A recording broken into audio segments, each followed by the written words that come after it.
Nào bay đâu rồi, tao rồi, tao cũng mua luôn rồi.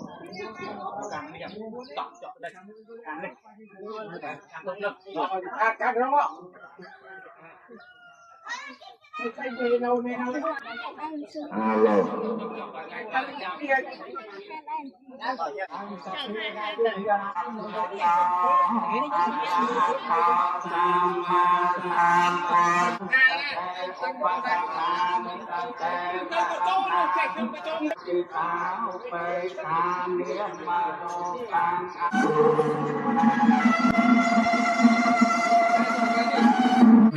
Trong cái lại mình mà đứng ở dân cô thằng của sĩ chứ nữa. Nó dườn luôn người ta không nhà.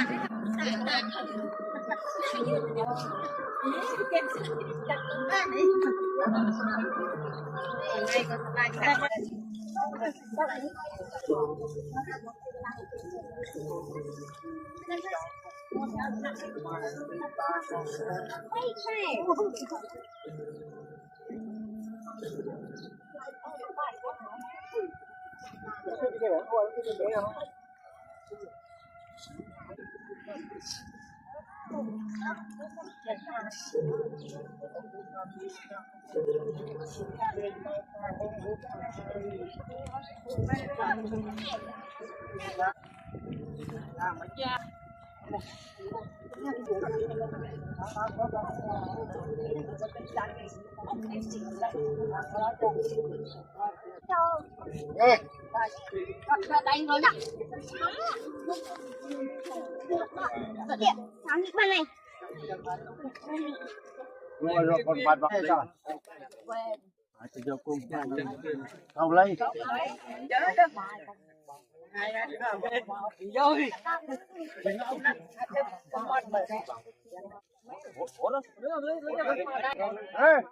Wow, ở chỗ tao hào không?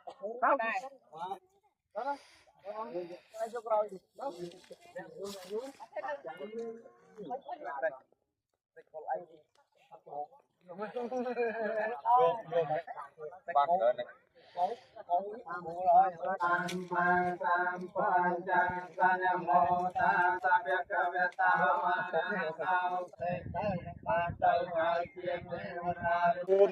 Bạn học là con na.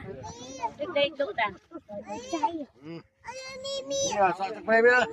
Xong này đưa bia. Biết sao bạn đây sao quay đâu đi chơi như thật. Thoát.